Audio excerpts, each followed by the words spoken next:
Brian Conway. Whitman. Thank God neither one wears a rug if they can't afford it. The Conway and Whitman. Joe. To Brian you may not like what they have to say, but they're gonna say it to you anyway.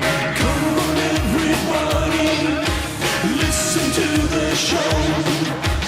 It's on every weeknight on your FM radio. The Conway and Whitman. Joe. They're the baddest cats in the town. Ain't no lightning ever gonna strike them down. Come on, everybody, listen to the show. It's a nighttime tonic on your FM radio. Studs. True. All right, welcome back, everybody. It is the Conway, or just welcome, everybody. Yeah. This is not the second hour or third hour, for God's sakes. Well, I mean, if It's they the were first hour. folks were probably listening last night and the night before, so it's like a soap opera. Welcome back. There you go. Could be an appropriate greeting. All right, it is the Conway and Whitman Show, and we're live on 97.1 Free FM. Tim Conway Jr. and Brian David Whitman. And I feel much, please, Jerry, you don't play the drops while I'm speaking. Did you learn anything from the tongue lashing you got from Jack Silver? I feel good to be back. I feel as if my cold is 95% gone. Well, that's good. So I feel really good. Thank you, Tim. I'm glad you're feeling better, my brother. Thank you, buddy. All right, a couple of things. This is a sign, I believe, of a true a-hole. I ran into a guy today. Oh, boy. And it's a friend. I've known the guy maybe 15 years. He's an acquaintance or a friend? No, I mean, I've been to his house. He's been to, I guess he's not been to mine. Been to his house, and he's in show business. Okay. Right. But he's not a producer or director. He's sort of like an ideas guy. You know, like he works on game shows, then he'll like work on a sitcom, and I don't know how he makes his money. I don't know what he does. So sometimes at the end of a show, you see a credit. It says concept by. Right. And so that would be his Might name. be him. Right, okay. But I think he probably earns, yeah, man. about $100,000 a year. He probably does pretty well for himself. He's got a wife and a kid. And ran into him today at a restaurant in the Valley. Wow. Sitting out there at Mord's Deli in Reseda and Ventura. Oh, what a great place to eat. Tell you can't beat that joint. And run into him, talking to him for a while. Hey, what are you doing? What's happening? He lays the whole story on me. He's very happy with his life, his wife, his kid. He's one of those guys that never reveals any negative crap. Oh, yeah, I can't stand guys like that. So I said, what's happening with you? Were you watching these games this weekend? He goes, oh. He goes, I'm not going to be in town. I said, oh, really? Where are you going? Off to Sundance. Oh, no. And I go, oh, Bubbo. Can you imagine having to sit through that? Off to Sundance. The Sundance Film Festival? Anybody who ever goes to Sundance Film Festival is a major a-hole. Well, now, let me stop you there. Brian, don't. I just want to stop you because I think a lot of industry people... Doesn't matter. If you go to Sundance, you're an a-hole, all right? And I'll tell you why. I'll lay it out for you real clearly, okay? I think you're offending a lot of people. I know. But there's a big group of people that say, right on, Conway, give it to them. Stick it to those a-holes. Right. There's that group, too. First of all, to have this film festival in, where is it, Telluride? Yeah, it's in Colorado. I think it's in Telluride, right? Wait, can you turn Gina's mic on, Jerry? Aspen. No, Park City, I believe. Yeah, Utah. No, is it Utah? Yes, it is. Yes. It's in Utah. In Colorado is the Aspen Comedy Festival. Right. Okay. It's in Utah. It doesn't matter. Wherever this thing is, it's probably in a very expensive place to stay. I think it is. All right? I think accommodations are very costly. Right. So I don't understand the attraction here and the setup. You have a film festival, which is for people who have low-budget movies or movies that aren't getting a lot of publicity, and therefore the guy who directed it and produced it and wrote it, they don't have much money. In many cases, they haven't made it yet. Right. So why stick it in a very expensive part of the world? Well, because on the flip The side, same thing is with this effing Cannes festival. it's Cannes. Well, whatever it is. Cannes, Con, it doesn't matter. On the flip side of the coin, a lot of the people who go to Sundance are people who you would recognize, Ron Howard's and Robert De Niro's. And But those people are, they shouldn't be going. All right? Anytime somebody is going to the Cannes Film Festival or the Sundance Film Festival, I think that they're a super a-hole. And I don't think that you can avoid that. Without exception, I mean that you... Well, there are exceptions. I'll tell you what the exceptions are. All right. For like a young kid who's just getting in the business, he's got he wrote or directed a small film, and he's trying to get some extra publicity. So he's got to go up there and, kiss ass to everybody up there and try to get his career going. And who knows, if things go right, he could be a star. Right. Yeah, that could happen. Right. But for the other people, the couples that go... They go up to Park City, wherever the hell it is. Oh, do they do that? I think people do that. Oh, they're like the Hollywood Bowlers? Yeah. Is it like it's they probably, wander up there on these, fly up there in their jets and probably like the Hollywood Bowl crowd. They bring a basket, they have wine and cheese in there, and blankets. Can you find out where this festival is for sure? Because I think it is in Utah, buddy. It is in Park City, Utah? Yeah, it is, buddy. I'd like to see what the average hotel room costs in Park City, Utah. Maybe Jerry could look that up. Maybe a little hotels.com there, Babu. Or maybe just sit there, Jerry. Yeah. There's that too. But he's screaming now. So I told a friend of mine this. I said, this guy is going to a Sundance film festival. And he took it a step further. He said, anytime you use the term Sundance without using Butch Cassidy in the same breath, you're an a-hole. Kind of funny. Park City, Utah. All right.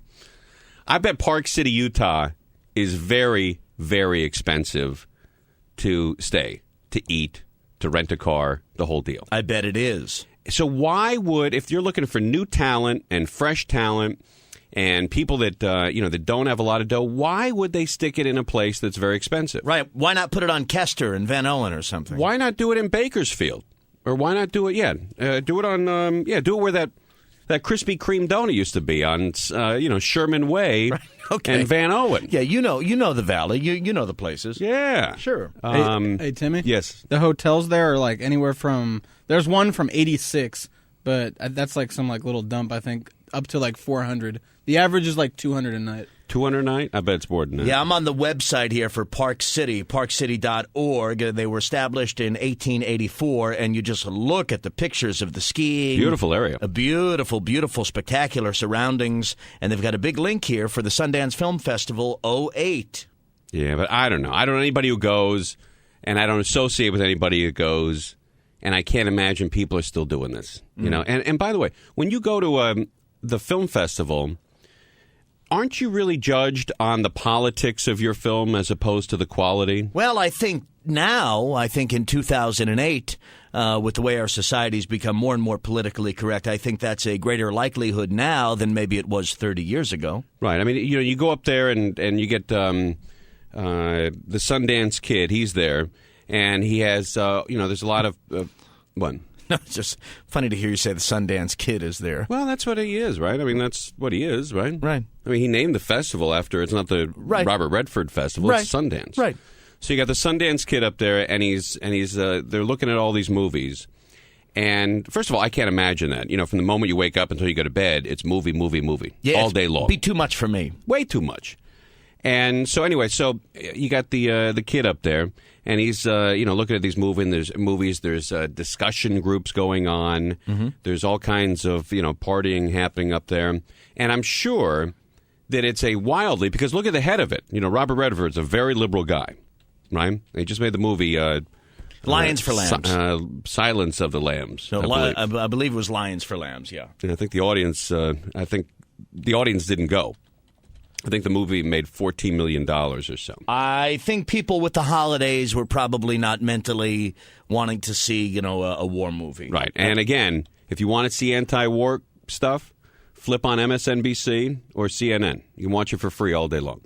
But anyway, so I think you're judged on the politics of your movie as opposed to the quality of your movie.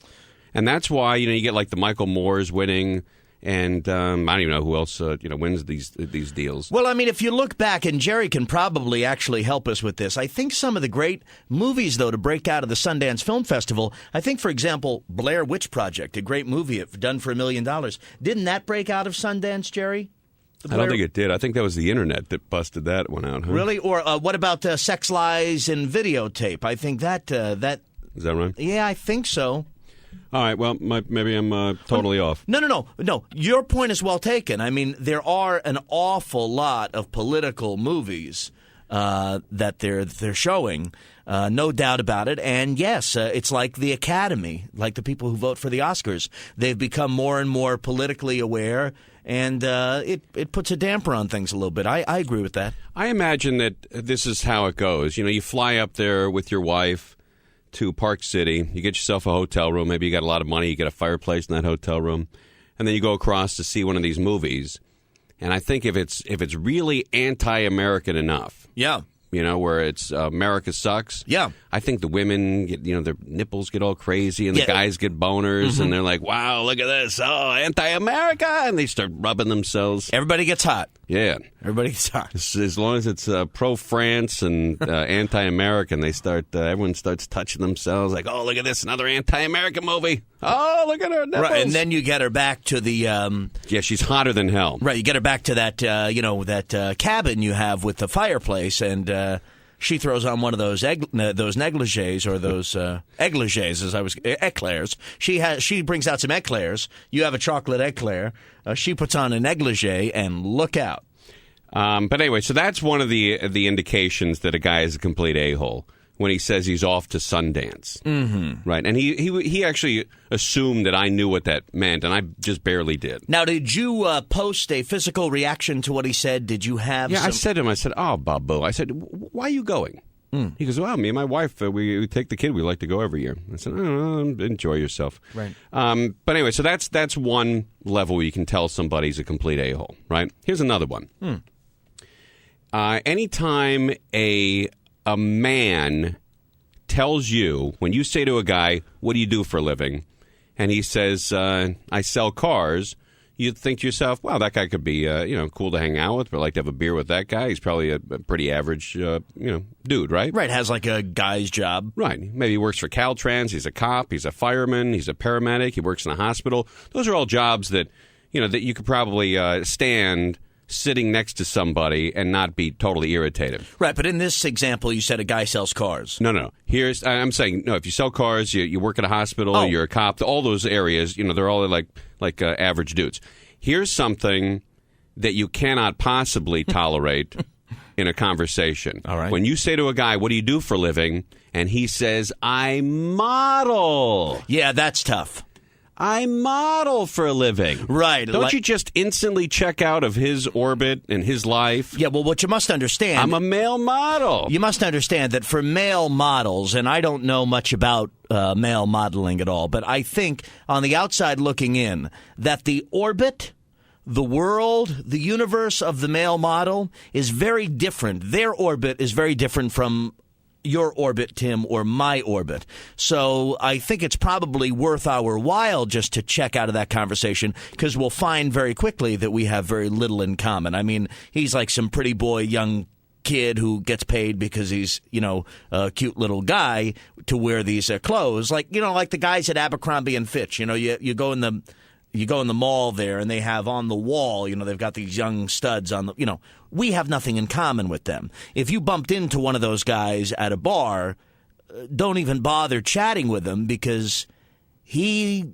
doesn't understand you and you don't understand him. Yeah, it's a different world. It's a totally different world. Yeah. Now, I understand when a woman says she models. Well, that's a real turn on to guys. Right. Well, then you start thinking to yourself, ooh, does she model swimsuits, maybe lingerie? Is she a nude model like Gina Grant? And there's always the chance that she's looking for male companionship. Right. Now, if you run into a male model and you're not gay and we're not gay, the only opportunity for companionship is a buddy relationship, which seems like a stretch with a male model. I'm a male model. Oh, just listen how that sounds. So what do you do for a living? I'm a male model. Probably makes a lot of money, though. I wouldn't mind being one if I could be. Oh, Bubbo. You know, if I could get out there for, well, I mean, what do they got? They got to make $5,000 a day. I mean, a really good one, $10,000 a day to. No, not guys, really? You think guys do? What, the guys you see like on Hollywood and Highland? You see on They're making $10,000 a day? No way. Well, I don't know. They call you from the Gap and they say, put on this outfit and you're gonna be our campaign and you're gonna be in Times Square and your picture is gonna be in Hollywood and Highland in Los Angeles. I think you might make a couple of bucks. Is that right? I think so. I don't know, but I think so. I used to, and I feel bad about this, but I used to bust Steckler's balls all the time because he modeled. He what? He modeled.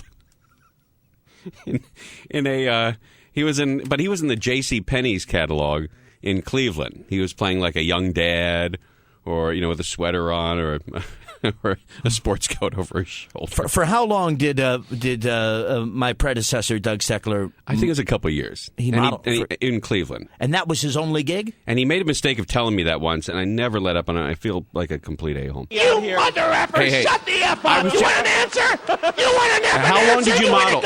How long did you model for? You mother effer! Hey, I'm just asking how long you modeled for. Come down there! Shut the F up! All right, we're on I was bullshit. asked a question. You want an answer? Or you want to shut the F up? All right, I'll shut the God F up. damn it! All right, Dougie, please. You upset him. You brought it up again.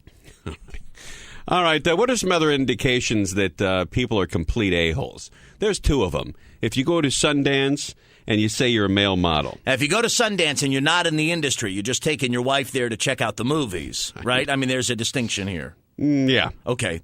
And then you're a male model. Well, even if you're in the industry, it's really... let me take that back. If you're an agent, or if you're a director, if you're a writer or a producer or whatever you do, and you got a film there, or perhaps you're going there to get clients. You're an agent. You go there to try to find the next new hot director. I totally understand that. Okay. I'm not talking about those people. You're talking about people I'm talking about the people for recreation that go there to hang out with the most radical people in the country who hate George Bush. They just hate. There's a lot of anti-American crap swirling up around there. Well, let me draw a distinction. Anti-George Bush is not anti-American necessarily. No, there's a lot of anti-American crap going on. So better say that than anti-George Bush, because to be against George Bush is not to be against America. I understand the anti-George Bush stuff. I really do. I know you do. And and you can make an argument that he's the worst president in the history of the country. And a lot of people would buy that. I don't make that argument. Well, some people do. And I understand that there's a lot of people pissed off. The economy's in the toilet. The war is going on and on. So I understand that move. Got it. But I don't understand America sucks all the time. No, I can't take it anymore. And we should. And you know what? And the United States said F it, because you had Robert Redford, Tom Cruise, and Meryl Streep. All three of them huge box office draws. And they put out an anti-American movie, this Silence of the Lambs. Well, the anti-war movie. Lions for Lambs. Lions for Lambs. And it went tanked. And it made $14 million. Right. So America, I think, has had an ass full of this. Right. Well, America should stand up for itself. And, listen, you can't always... We should be proud You can't start with America sucks and continue along that route. Anyway, it's not that entertaining. Back to Sundance. Right. All right. So anyway, if you're at the Sundance Film Festival and you go there with your wife and kids just to see the movies, I think that's a real pretentious, a-hole-ish thing to do, and I don't know anybody that does it. I don't know anyone that does it either. Like, I have a friend, Frankie Renzulli, who lives out in the Valley. If he told me he was going to Sundance... I wouldn't believe it. I would stop calling him. It'd be over. Yeah. Go to Sundance with Jackie and the kids and enjoy yourself, but right. I'm out. Right, it'd be over. Yeah. And then the other category of people that we don't understand, and I think we want to be less... Male models. Want to be less critical of the second group, because they can't really help it. I mean, if you're born with great genes and somebody approaches you and says, hey, you're genetically perfect, you need to be a male model and we're going to pay you a lot of money, you can't really blame that guy for taking the job. No, I'm not blaming him for taking the job. I'm blaming him for telling me what he does for a living. He should lie? Absolutely. What should he say? Tell you're in advertising, say... Okay. I work for Caltrans or something. Listen, when people ask me, what I do, if I'm like on an airplane, I'm talking to the guy next to me. Yeah, sure. I usually say, I'm in the ad sales game. Sure. I never, you never tell people what you do for a living if it's a job that you're getting overly paid for. Got it. I understand that. Is a male model. F you, the male models. All right, the other forms of irritating human beings, how you tell that somebody is wildly irritating instantly. 520-9710 and 888-520-9710. It is the Conway and Whitman Show, and we're live at 97.1 Free FM.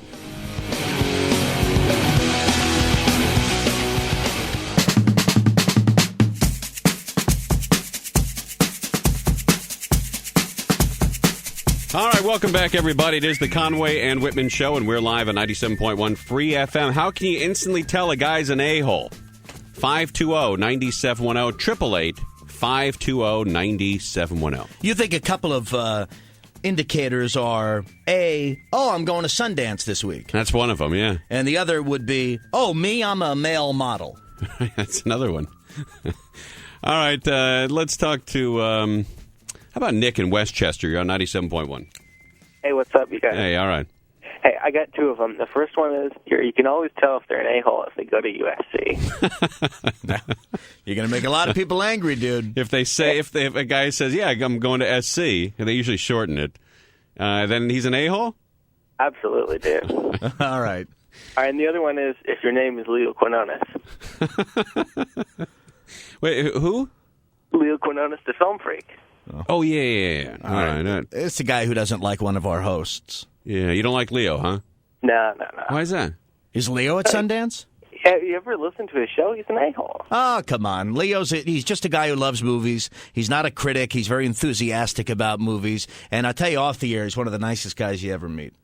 Yeah, but he's still an a-hole. No, he's a good guy. He actually is. He does something with our program director, Jack Silver, that irritates Jack Silver to no end, and yet he keeps doing it, and I find it hysterical.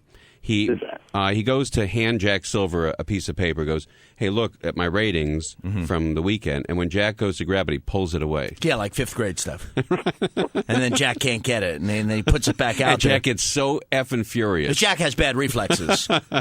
So, Sounds like Leo. All right. Don't you find this guy studly? Listen to this. Hey, Leo the Film Freak here. It's the new year, and I got to tell you, I have never looked better. Why? I'm now under the care of Dr. Rispler and the Laser Dermatology Institute. All right. I've never looked better. Wow, that's he's a good-looking guy. sure quite a statement to make about oneself. All right. How can you tell a guy's a complete a-hole? Rudy in Buena Park, you're on 97.1. Hey, guys, I got two of them. The first one is this new group of people who insist on carrying little dogs everywhere. Oh, yeah, like in a bag, huh? Yeah, I mean, I don't do animals. that. Yeah, I have little dogs, but I don't carry them around in little papooses. Yeah, they're animals, not accessories. You know, that's what Yeah. these things are doing. And the other one has a radio show before you guys. So that's Well, there's a lot of shows on the station before us. Right. 3 to 8. Get out of you, jackass. What's wrong with you, people?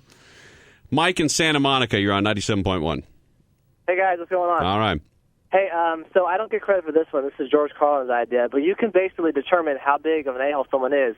If you're in Starbucks, if you listen to the length of someone's order, if it's like a venti, mocha, frappuccino, carmelada with no skim milk at a certain temperature, they're a real big a-hole versus the rest of us who just get a black coffee. That's exactly correct. And by the way, who has ever acquired that taste?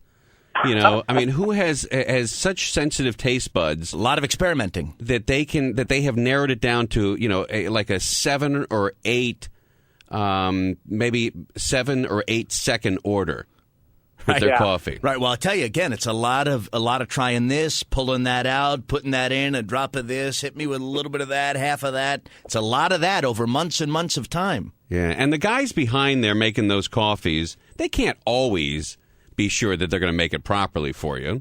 Well, Tim, here's another one. If you work at Starbucks and you call yourself a barista, Right. does that make you an a-hole? No, I think they make you call. I think those guys are, they're not earning a ton of money. Well, and then, by the way, in fairness, they're not your average coffee maker. They're not the guy at McDonald's, making the coffee. Yeah, I think that the only people you can really call a-holes are people who make a lot of money. I think they're fair game. I don't think these baristas make. I'll tell you what I do find in Starbucks. Here's a real indication that a guy's a huge a-hole. If he has a Starbucks name, He doesn't use his real one. Yeah, well, we've been through that. That's for convenience, too. Yeah, it's like my name is Curtis, but my Starbucks name is Tom. Well, no, I have a friend who does that. You do? Yeah, because his name... A guy? Yeah, because his name is Nathaniel, and that's a long name. So if he goes with Nate? No, he he doesn't like his name, so he just says Mark. Oh, Babu, is that Or right? he just says John, because he thinks his name sounds a little gay, so he doesn't, so he just says John. Why does he go with Nate? Nate's a cool name. Yeah, but that's not his name. It's not the dude you... I do have a friend named Nate, but this is not him. This is another guy whose name is Nathaniel, and his family calls him that. This is not my buddy who you know. This is another dude. All right, complete a-holes. How do you tell guys are complete a-holes? Robert in Los Angeles, you're on 97.1. Hey, guys, how's it going? All right. All right, so I think guys who only prefer a specific kind of beer, even if the beer's free, like they have to have like a foreign beer.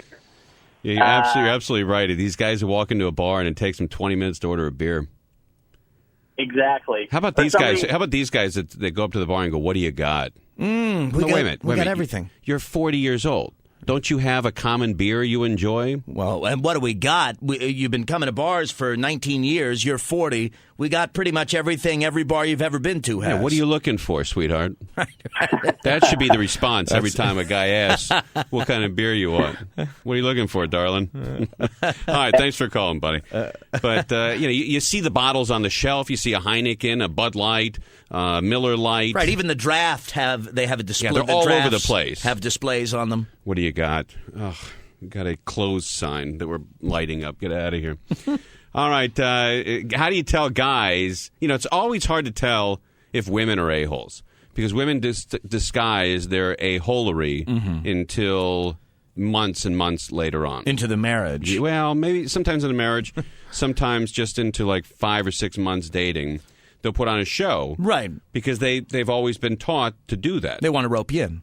Well, there's a lot of fake things about women. They know how to manipulate. Now, guys really don't. The example of going to Sundance, a guy who goes to Sundance just for recreation because he loves movies and his wife loves movies, and yeah, they might have a couple more bucks than the average couple, so they go to the Sundance Film Festival. That's one category. We could talk about that. Or male models. Now, what if a guy really is a male model and he's making $500,000 a year because he's the Abercrombie and Fitch dude who takes his shirt off and puts on their jeans, and they give him $500,000 a year for that? Right. Then say you're an actor, or say you're an ad, you're in advertising or something. But you don't lay that on a dude. You tell chicks? Yeah, you tell chicks. Okay, you tell chicks anything. You don't tell guys. All right. Yeah. Like when somebody says, here's another one. See, I don't think girls want that either. Dude, here's another one. When you ask a guy what he does for a living, and you don't recognize him, and he says he's a stand-up comic. Oh, that's terrible. Yeah. And then you have to ask him, like, well, what's your routine all about? Yeah. Well, you often say, hit me with a joke, dude. Yeah, what are you open with? Yeah, some guys will say this. I do a little stand-up comedy. I understand if a guy is like, if you ask George Carlin what you do for a living, he's a stand-up comic. Or you ask Tom Dreesen, who's or Jerry Seinfeld, he's a stand-up comic. These guys perform all the time. These guys are making millions doing it. But if you ask like a guy whose real job is, working at Al's Auto Shop, but he does stand-up on weekends, right, he's not and a he says he's a stand-up, right? He's not. He ain't standing up. That's right. Well, he might stand up on the stage, but he's not a stand-up comic, right? I don't know what he's doing. Gotcha. All right, how do you tell a guy is a complete F and A-hole? Randy in South Central, you're on 97.1. Where you been, dude? I've been working, man. I ain't seen you since we've been up there to the Commerce Club. Yeah, no kidding, man. Hey, one of the things that I tell you, when a guy starts putting down U.S. cars like Camaro or the Corvette, and he starts talking about these wimpy homosexual cars that he's supposed to be so much better, that just burns me up. Also, Randy's a real car guy, like a real, like a macho car dude. Right. I was getting that. Yeah, anything that's less than 350 and under his hood, he thinks is gay. Yeah, you got that right. Okay. All right, buddy. Thanks for calling, man. Happy New Year, dude. All right. I've known that guy for a long time. I met him probably about 8 years ago. He lives in South Central L.A., and he was going to go gun shopping with me. Yeah, you guys sound like you have a very warm relationship. A cool guy. I like that dude. All right, how do you tell a guy's complete F and A-hole? 520-9710 and 888-520-9710. It's the Conway and Whitman Show, and we're live on 97.1 Free FM. Sure.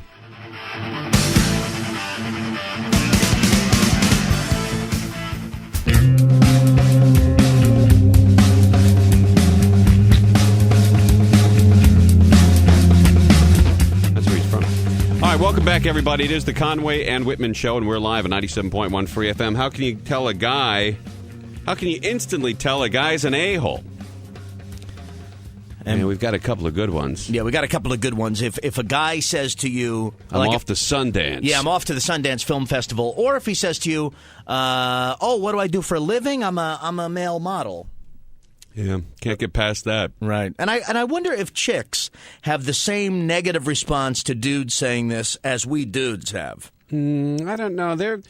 I think they're turned on by that. Nah, see, I think if a chick, and Gina Grad... Hey, Gina, let's ask you, baby. If you meet a guy at a market, or Bullock's or Broadway, right, and or Licorice Pizza, he says to you, wherever you hang, he says to you, what do you do? And you tell him what you do, and then you say, what do you do for a living? And he says, oh, I'm a male model.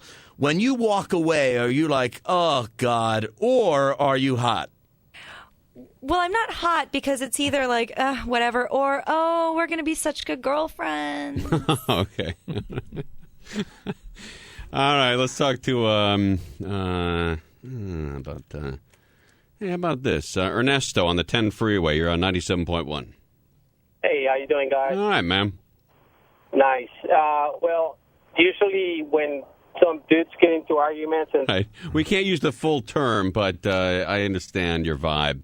He was talking about lawyers. Yeah, and that generates a lot of anger. Yeah, when you get in an argument with somebody who goes, I'm a lawyer. Oh, really? Look at you. As if you're supposed to shut down completely. Look at you. Jason in Northridge, you're on 97.1. Hey, what's up, guys? Hey, how do you tell a guy's an a-hole? Oh, yeah, that guy who constantly reminds others that he's been in the radio business for 21 years. It's 22 in June, by the way. All right, get out of here, jackass. What's wrong with you? But he's right. Mac in Compton, you're on 97.1. Hey, how's it going, you two studs? Not bad. You know a guy's an a-hole when he's on the freeway with his convertible, top down, windows up. Come on, dude. Right, it's not 1980. Every time I see that guy, I think, man, what an a-hole. You know what? Here's another one, and that guy stops at a stoplight and he checks his hair. Yeah, but Mac, in fairness, and Conway, in fairness to that guy, he does have a convertible car. I mean, is he supposed to never take the top down? No. It's driving with the top down and the windows up.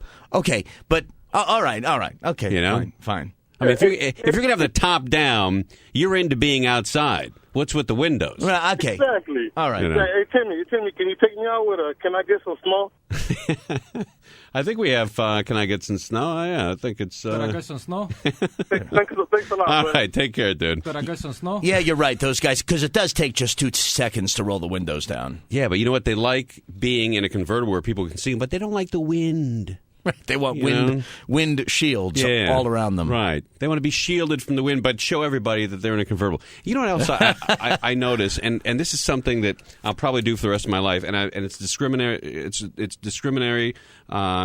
discrimination against a whole class of people, and I feel ashamed that I feel this way. Tim, you're engaging in discriminatory behavior? Yes. When I see two guys driving alone, just the two guys in a convertible, right?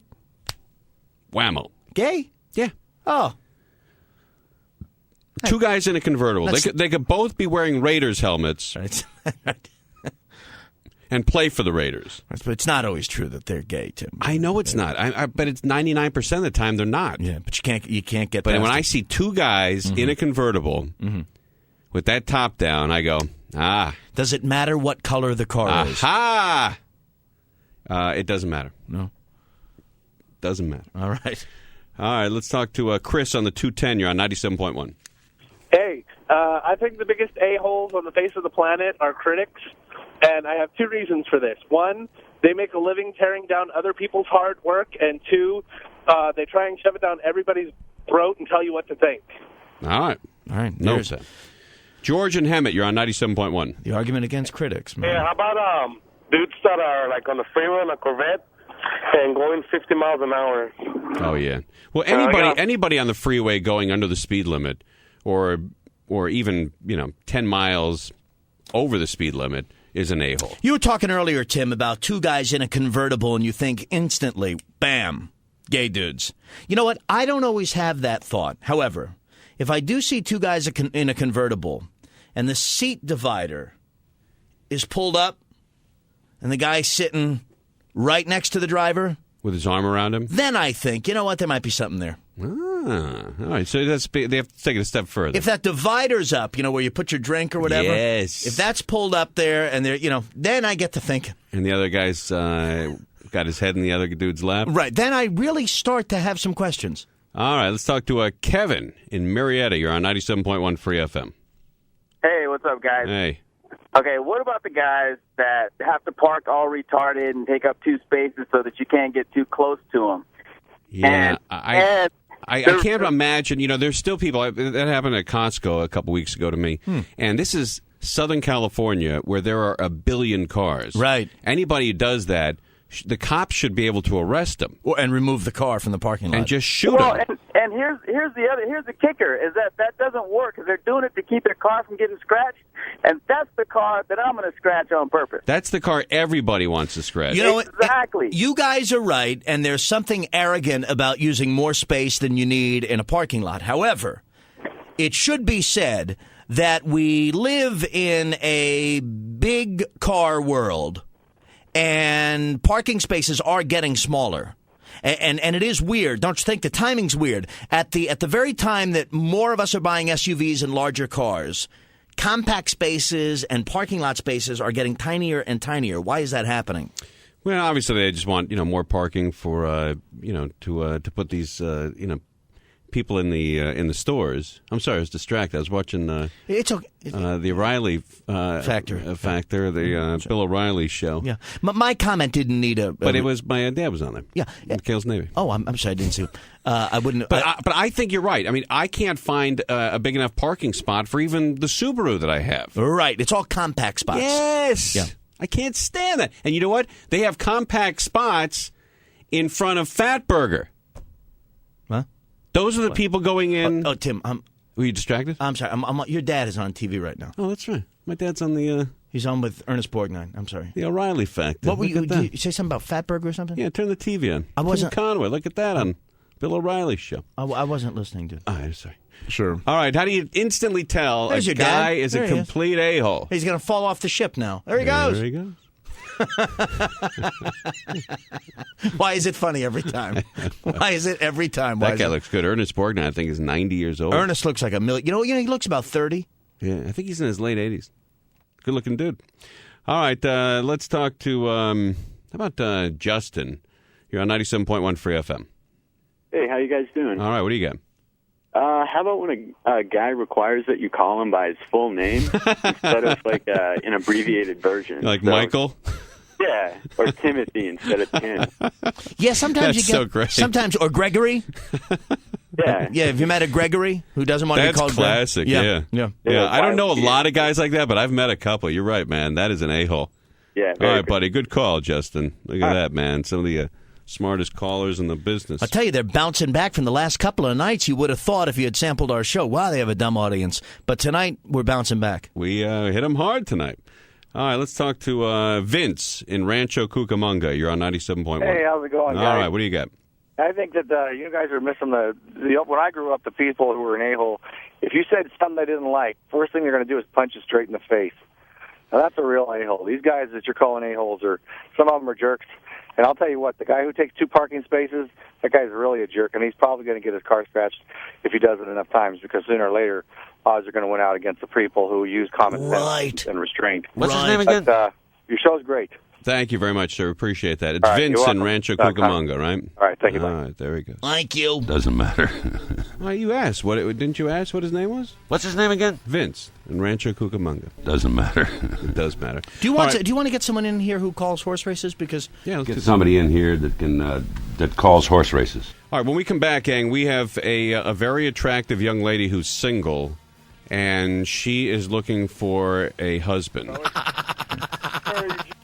And I look really fat tonight too. Yeah, and she. No, Tim, don't. You're not supposed to agree with that when I say. What'd you say? You're supposed to say no, dude. You look okay. Oh, you look fine. You look great. But anyway, if you like to see her picture, yeah, it became English all of a sudden, right? It's pretty cool. If you like to see her picture, you go to our website. She's right on there. Yeah, her name is Lindsay. Go to conwayandwhitman.com, and about halfway down, right under my two pictures. So look at my pictures first. Okay. And then Gina's friend Lindsay is with us. If you like to see her picture, just go online if you like to see it. She's 27 years old, blonde, 5'4", 100 pounds. And sure. They put an extra zero in that? Oh, no, it's 100. It looks weird there. Yeah. And anyway, Gina's friend is single, and she wants a husband, man. So we're going to try to find her one. If you like the picture, check out her picture on conwayandwhitman.com. If you like the picture, call us. Maybe we'll hook you up with her. And by the way, dudes, if you like the picture, you're going to love the real thing. All right. It is the Conway and Whitman Show. News when we come back. And then Lindsay, who's single, is looking to get married the next couple weeks. And we're live on 97.1 Free FM.